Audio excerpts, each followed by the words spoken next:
Eu tava no Rio de Janeiro, as coisas estavam perdendo sentido. Eu tava no que eu chamo de zona de expulsão. Na minha cabeça não tinha feito nada e tudo tava dando errado na minha vida. Os amigos me abandonaram, quem deveria me proteger tava me expulsando. Perdi a empresa, perdi tudo. Eu não sabia o que fazer. A alma do ser humano é onde estão nossas emoções, nossos sentimentos, nossa razão, nosso intelecto. Inclusive, quando se fala de vida após a morte, o que vai ser julgado por Deus é a alma. O corpo apodrece, o espírito volta pra Deus, todo espírito volta pra Deus.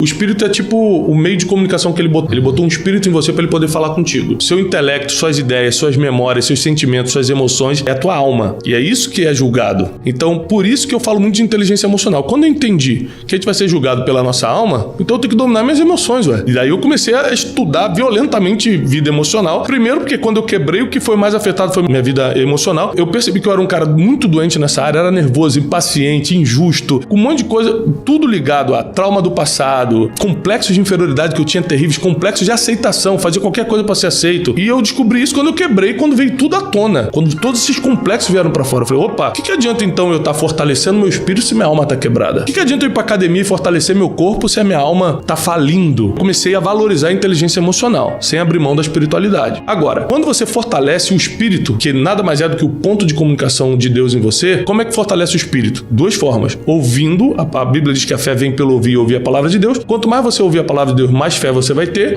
Simples. E também orando. A oração é o ponto de contato entre você e o sobrenatural, entre você e o impossível, né? O caminho mais curto entre você e Deus é a oração. Se você começa a falar com Deus da tua forma, não tem técnica para orar, então, da sua forma, você vai desenvolver uma sensibilidade. Você pode trabalhar 30 anos e ter o resultado de um cara que orou uma vez. Mas isso não é injusto? Não é. Eu vou te falar por que não é. Pô, é injusto o negro ter colocado dinheiro na bolsa e ter ganho dinheiro e eu não? Ah, não, pô, mas ele aplicou certo, eu apliquei errado. Pô, é a mesma bolsa, a mesma quantidade de dinheiro, mas é onde colocou, como colocou. A oração é isso, é você colocar o dinheiro nas ações certas, entendeu? Não é questão de injustiça, é questão que você direcionou pro que resolve. Então, por exemplo, eu tava no Rio de Janeiro, as coisas estavam perdendo sentido, eu tava no que eu chamo de zona de expulsão, na minha cabeça não tinha feito nada e tudo tava dando errado na minha vida, os amigos me abandonaram, quem deveria me proteger tava me expulsando e eu perdi a empresa, perdi tudo e eu não sabia o que fazer. E aí eu fui convidado para dar um curso aqui em Alphaville, na época que eu não dava cursos, eu tava quebrado, começando a sonhar em escrever livro e dar curso. E aí chegou aqui, eu entrei, isso foi em 2014 para 2014, eu vi isso aqui, eu falei, cara, isso aqui é os Estados Unidos,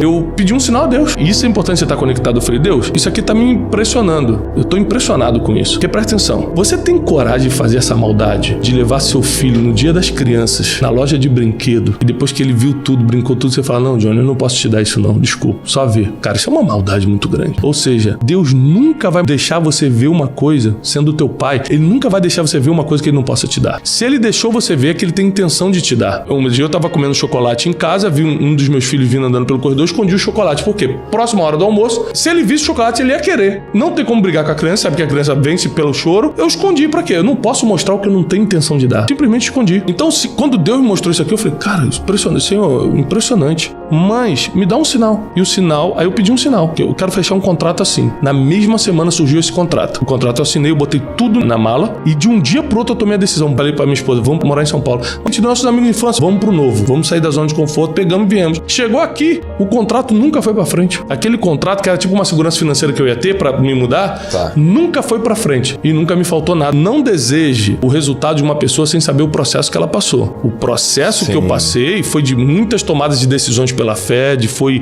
consultando Deus em todos os pontos. E é claro, não menos importante, desenvolvendo meu conhecimento, minha vida emocional, educação financeira, estudei pra caramba. Então, tem que crescer, tem que estudar, tem que treinar, tem que fazer curso, mentoria, participei de um monte de mastermind, um monte de mentoria. Eu aprendi também. Mas é que acima de todo esse conhecimento e aprendizado, eu coloco a decisão divina, acima de tudo. Mas eu faço a minha parte. Até porque a fé só resolve o impossível. O possível sempre vai ser função da tua inteligência.